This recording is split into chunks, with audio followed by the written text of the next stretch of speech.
మీరు చేసిన క్యారెక్టర్స్ అన్నిట్లో లచ్చవ క్యారెక్టర్ అంత బాగా పండడానికి what is the main reason అంటారు? అంటే ఒకటి రిలేట్ చేసుకోవడం అందరం చెప్పారు, కాకుండా డైరెక్టర్ ప్రమేయం, మీ ఇన్వాల్వ్మెంట్, మీ డ్రెస్సింగ్ అంతా ఎలా జరిగింది చెప్పండి బలగంలో.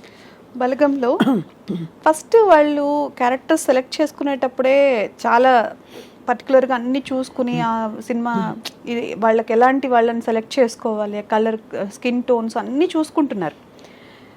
తర్వాత నన్ను సెలెక్ట్ చేసుకునేటప్పుడు కొంచెం బ్రైట్గా ఉన్నారు కదా ఈవిడ, మళ్ళీ మనం పక్క ఊర్లో తీస్తున్నాం కదా, కొంచెం ఈవిడ ఏమన్నా ఇట్లా క్లాసీగా కనిపిస్తారా ఏంటి, ఇవన్నీ కూడా వాళ్ళకి డౌట్స్ వచ్చాయి. నాకు పిలిచి బలగం వేణుగారు అప్పుడు బలగం లేదు, అదే వేణుగారు ఇట్లా జబర్దస్త్ వేణుగారు అవును తీస్తున్నారు అన్నప్పుడు నేనేదో షూటింగ్ నుంచి వెళ్తూ ఉన్నాను విత్ మేకప్. వెళ్ళేసరికి ఆయన సరే అనుకుంటున్నామండి, కన్ఫర్మ్గా క్యారెక్టర్ వస్తుందో లేదో తెలియదు, మేము క్యారెక్టర్ అయితే మీద అనుకుంటున్నాము అని చెప్పి ఎక్స్ప్లెయిన్ చేశారు. ఒక సీన్ చెప్పారు. సీన్ చెప్పినప్పుడు నేను అనుకున్నాను నిజంగా చాలా స్ట్రెంగ్త్ ఉంది కదా. ఇప్పుడు సినిమాల్లో క్యారెక్టర్ ఆర్టిస్ట్కి అంత క్యారెక్టర్స్ లేవు. ఒక సినిమా మొత్తంలో ఎప్పుడో వాళ్ళు వస్తారు, ఒక మదర్ గాను ఒక దీంట్లోనే అలా నిల్చోవడము, కాఫీ ఇవ్వడము, లేదా నవ్వడము, ఏందన్నా ఇలా చేయొద్దు అలా చేయొద్దు అని చెప్పడము, లేదంటే ఏదో ఒక్క చిన్న ఫ్రేమే కనిపించడానికే అవకాశం ఉంటుంది. ఇందులో ఫ్రేమ్ మొత్తం ఉంది, ఫ్రేమ్లో నాకు చాలా ఇంపార్టెన్స్ ఉంది. అయ్యో ఇది క్యారెక్టర్ చాలా డెప్త్ ఉంది, ఎలాగైనా చెయ్యాలని చాలా ఆశపడ్డాను. ఆయన చెప్పగానే వేణుగారికి కూడా అదే చెప్పాను. చేసినప్పుడు ఆయన కూడా బాగా చేశారండి, వెంటనే బాగా చేశారన్నారు.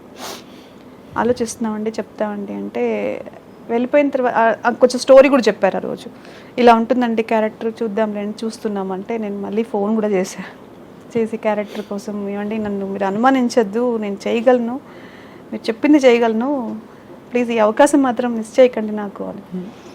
తర్వాత వెళ్ళాము. ఫస్ట్ డే ఆయన షూటింగ్ స్టార్ట్ చేసిన రోజు కొంచెం మేకప్ చేసుకుని మంచిగా హెయిర్ స్టైల్ చేసుకుని కూర్చున్నాను. అందరూ సింపుల్గా అందరూ వచ్చి కూర్చున్నారు.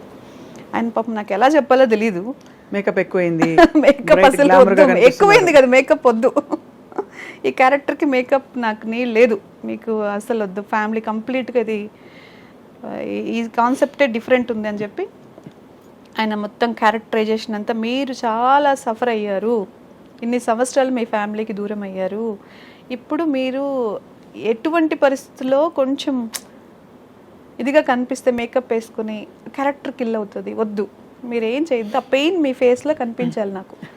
మీరేమో అక్కడ ఒకవైపు అందాలలో రాఘవేంద్రరావు గారి సినిమా చూసి డ్రెస్సింగ్ చేసుకోవాలని, ఇక్కడ కట్ చేస్తే అది ఇంతవరకు అయితే నాకు అంత మేకప్ చేసుకునేది ఇప్పుడు ఒక మూవీలో చేస్తున్నానండి, కొంచెం బాగా మేకప్ చేసుకుని బాగానే ఉంటుంది.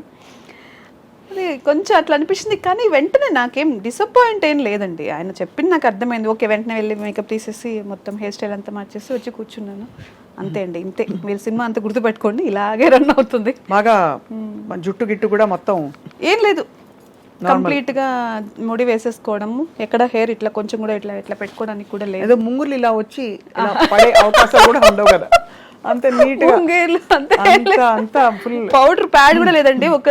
ఒక సీన్ లో ఫుల్ ఎండ, బాగా ట్యాన్ అయిపోయాము ఎండలో షూటింగ్ చేసి చేసి చేసి. శవయాత్ర ఒకటి, తర్వాత ప్రతి సీన్లో ఆల్మోస్ట్ ఎక్కువ సేపు మేము ఎండలోనే ఉండాల్సి వస్తుంది. ట్యాన్ అయిపోయి బ్లాక్ అయిపోతుంది. ఇంకా వేరే షూటింగ్స్ కూడా ఉంటాయి కదా, నాకేంటంటే స్కిన్ పాడైపోతుందని ఒక చిన్న ఫీలింగ్ ఉండి, ఒక రోజు బాగా చెప్పినందుకు వేరే వాళ్ళు తెలుసుకుని డాక్టర్ దగ్గర ఇది తీసుకుని మేకప్, లేకపోతే ఫస్ట్ సన్ స్క్రీన్ వేసిన తర్వాత క్రీమ్ పెట్టుకుంటాం కదా, సన్ స్క్రీన్ లోషన్స్ పెట్టుకుని ఏదో క్రీమ్ పెట్టుకుంటే వెళ్ళగానే ఏదో మీ ఫేస్ షైన్ అవుతుందండి అన్నారు. నేను ఏం చేయలేదండి, ఓన్లీ సన్ స్క్రీన్ పెట్టుకున్నాను అంటే, లేదు ఇక అక్కడ చెమటకి సన్ స్క్రీన్ లోషన్ ఇలా కారుతుంది అనమాట. అదే అది కారి అది అలా, అది కూడా వద్దు, సన్ స్క్రీన్ లోషన్ కూడా మీరు పెట్టుకోవడానికి హక్కు లేదు ఈ సినిమాలో అన్నారు. Okay sir. అయితే మొత్తానికి అంటే బట్ అంత వర్కౌట్ అయింది కాబట్టి ఇవాళ మీకు అంత గుర్తింపు వచ్చింది ఈ క్యారెక్టర్తో కదా రూపలక్ష్మి గారు. అదైతే చాలా హ్యాపీ, ఎందుకంటే సినిమా మొత్తము ఆయన ఏం చెప్పారో, ఆయన ఏం అనుకున్నారో అది మా దగ్గర వర్క్ చేయండి. డైలాగ్ కొంచెం చెప్పచ్చు కదా మా కోసం. బాబు ఎంత పని చేసినావే, ఒక్కసారన్నా ఈ కూతురు నీకు యాదికి రాలేదని అని ఆయన మీద పడి ఏడుస్తాను కదా. నాకు మీరు చెప్తుంటే నాకు ఏడుపు వచ్చేస్తుందండి బాబు. థ్యాంక్ యూ అండి. అది ఫస్ట్ అంటే నాకు ఎమోషన్ అంతవరకు అట్లప్పుడే ఏడుస్తూ కూర్చుంటాను, అక్కడక్కడ కనిపిస్తాను, కానీ నా సీన్లో ఫస్ట్ మీరు ఇప్పుడు ఈ సీన్ బాగా చేయాలి మీరు అన్నారు.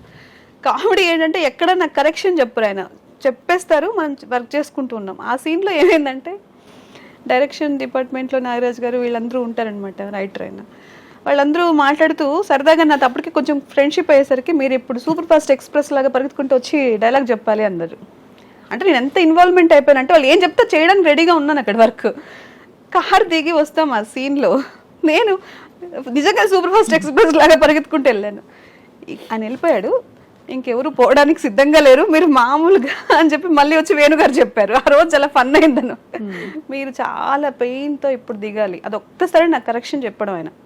ఇంకెక్కడ కూడా నాకు అది కూడా మనకు వాళ్ళు చెప్పింది చేశాం, కానీ ప్రతి సీన్లో అంత కేర్ ముందుగానే చెప్పేవాళ్ళు. ఒకవేళ నేను మళ్ళీ నాకు డౌట్ వచ్చినా ఏం మొహమాటం లేకుండా అడిగేసేదాన్ని, ఓకే అండి నేను ఇప్పుడు ఇక్కడ ఇంతకు ముందు ఫీల్ ఏం జరిగింది, ఇప్పుడు ఏ సీన్కి వెళ్తున్నాము, అదంతా క్లారిటీగా ఉండేవాళ్ళము. ఆయన కూడా అసలు ఏం విసుక్కోకుండా చాలా క్లారిటీగా ఉండేవాడు.